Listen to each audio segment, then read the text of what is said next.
Hey folks, and welcome to this video. Today I'm going to discuss the Pipnotic supply and demand software. If you have not yet installed this software, please go to the installation video and follow the instructions there and then come back here. But for now I'm going to go through the configuration of this software and tell you what all of the settings mean. Okay, the first section is the software keys, and here we have the product key, which is a monthly key that changes on the first of every month, and here we have the private key, and this is the one that you were sent when you signed up for Pipnotic. And this key up here is valid for the period of the active month, and this one is valid for the length of your membership with Pipnotic. Then we have the dashboard. This simply relates to what you can see just up here. If it's enabled, you can see it. If it is disabled, you cannot see it. This tells you a little bit about where it's placed on the chart. It can be up here, down here, or down here. And that's that for the dashboard. Then we have the psychological levels, and these are simply round numbers, so multiples of 100 pips, 50 pips, 20 pips, and 10 pips, and so on and so forth. And these values are calculated based on the time frame. So if you're on the daily chart, it's going to be looking at 100 pip intervals. If you're on the 4 hour, it's going to be looking at 50 pip intervals. And if you're on the 1 hour, it's going to be looking at 20 pip intervals. And so this is just nice to be able to see where these nice round numbers are located on the chart. This can be enabled or disabled.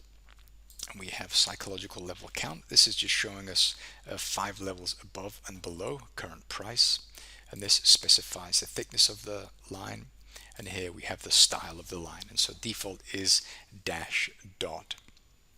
This brings us to the next section, which is the supply and demand section. We have risk reward ratio, and we have price imbalance release period.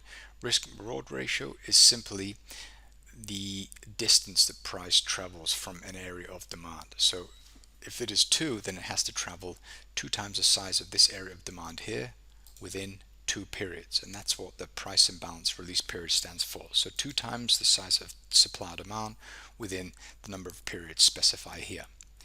Then we have this setting, which is max accumulation, which specifies how many periods of accumulation are allowed to be within an area of supply and demand. The lower this number, the shorter the pause in price, the larger the number, the greater the pause in price. So generally, values between 5 and lower give the best results. Greater period multipliers, this simply specifies the different time frames that are used to calculate supply and demand. So currently it is set to 0, so this means that we're looking at the current period on the active chart, which is 4 hours, but I can put this to comma 1, for example, and I'll just show what that looks like. And that is it can enable us to see both daily and 4-hour periods of supply and demand on the chart. And this is of course relative to the time frame that you're looking at. So if we're on the 4-hour chart, it's going to show 4-hour and daily. If we're on the 1-hour chart, it's going to show us 1-hour and 4-hour levels. And you can add as many of these as you like, but this is of course going to have a bit of a performance overhead if you put too many. So I normally leave it on 0, and then I have multiple charts open at the same time. Here we have the supply and demand line width. This simply specifies how thick the border of this box is. The manual bar count. So in default, it's counting the number of bars that you can see on a chart. But if this is not enough, you can set this to a bigger number, like say 2000, and it's going to use 2000 periods, and it's going to go back 2000 periods and calculate values on using this number of bars. We have consumed supply and demand, and this is set to false by default. If we set this to true, just show what that looks like. Looks like this, where we can see historical areas of supply and demand that were on the chart but have now been removed. So we just have a look here. We had this one here, which was qualified when this red candle closed. Price went up to it. It bounced. This candle here removed it. We had this one here that was qualified. Price came up, tested it. This candle removed it. We had this one here that was qualified. Price tested it, left. This candle removed it, and so on and so forth. If we have a look at this one, we had this one here, price went through it, and this one closed beyond it. We had this area here, it was tested, price, this candle here closed below it. We have this one, so on and so forth. We had this one up here, it was tested, and this candle closed below it, and so you can see that the box is drawn until a candle closes beyond it, because we will have situations like this one here where a price goes through the area of supply or demand but closes on the other side of it.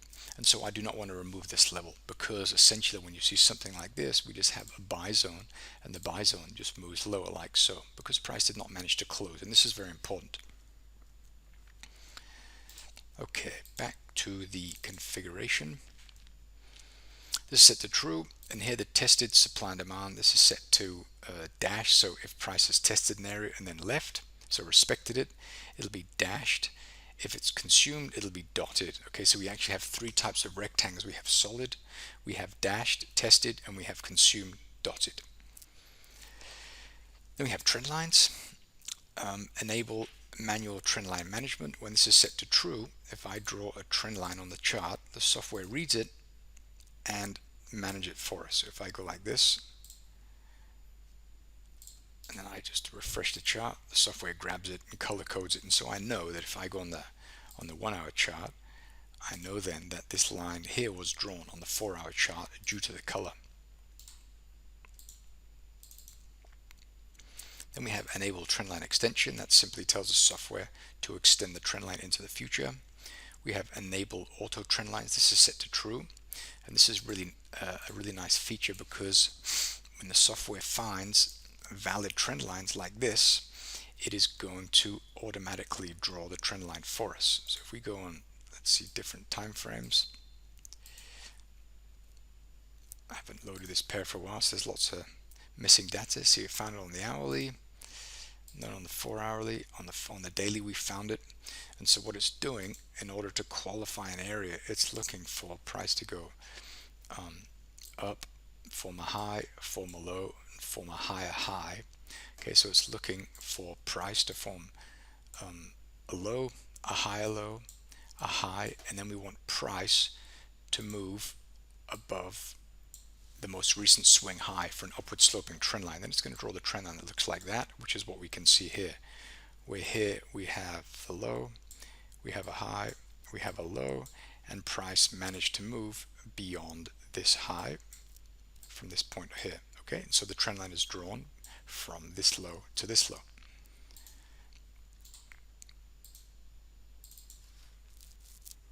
Okay, and then we have the swing point significance. When this is set to, for example, 3, it's going to look for swing points with 3 candles on each side of the high or the low that respect that high or the low. Okay, and so the higher the number, the more important the swing. So if I set this to, for example, 10s, and we're going to have a really significant trend line. So we have this low and this low. Let's go to the 4 hour chart. We have this one and this one here, and this just gives us pretty ugly trend line actually. If we go to the 30-minute chart, then we have this high, and we have this high here, so we have a high, a low, a lower high, and a lower low. So that's what that is doing. If I just reset it, then we have the width of the line. This is set to 1 by default, and the trend line style, this is set to a dot, and this is actually for the manually drawn trend lines. Then we have rectangles, and we have enable rectangle management. When this is set to true, the software is grabbing trend lines for us. Sorry, it's reading the chart, and it's looking for new visual objects like this. And when it sees an object drawn on the chart like this, it's going to read it, and it's going to attach a price level of the upper edge of the lower edge, the size in pips / the position size. Okay, so according to my risk parameters in the configuration, I can have a position that is 0.67 lots for this particular instrument, which is the Bitcoin American dollar cross. Okay, and so these values are read from here. So we have risk capital, which is 1%, extra capital. For example, if you have $100,000 you're trading with, you only want to put $20,000 in your trading account, and you use leverage to leverage up to, let's say, $100,000. So you can trade as if you have $100,000, but you only have $20,000 in your brokerage account in case something happens with your broker. Essentially, it's safer to have your money in the bank than it is with a broker. So that's the whole logic behind that. Here we have a setting, a fill triangle. When this is set to true, it'll fill the manually drawn trend lines like so. When it's set to false, well then they will not be filled, as you can see here. Okay, so it's only the manually drawn trend lines, not the automated trend lines, rectangles, not the automated drawn rectangles. Okay, good. And here we have accumulation and distribution. Enable these bars. This is set to true. If it's set to true, it'll draw white candles all over the place, telling us where we have specific price patterns within a period of trading. Then we have price imbalance bars. If this is set to true, it'll look for strong pushes away from an area. You can see we had one here and here and here.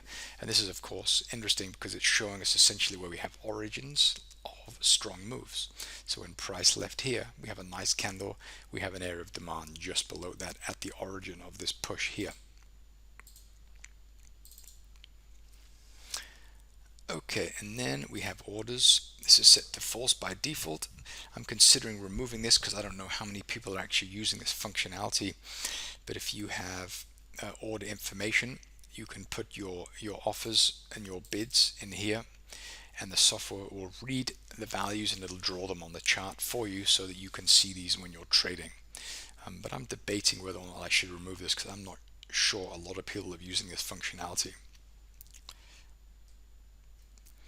And then we have an alarm. An alarm interval is something that I'm currently working on, but I've pushed it out to the stable release, but it does not yet function. So you don't have to look at this just yet, but this is something I'm working on currently, and I just wanted to leave that in there as a reminder to myself to finish a certain part of the code.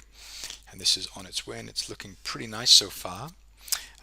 Below that we have appearance, and this is just the color coding for the different time frames. So we have dark violet, which is a monthly card, monthly color. We have orange, which is the weekly, and so on and so forth. So whenever I see blue, I know this is 4-hour data. When I see red, I know it's daily. When I see white, I know it's the hourly chart. And so it's just a really nice way to color code visual objects on the chart so that I know how important they are based on the time frame.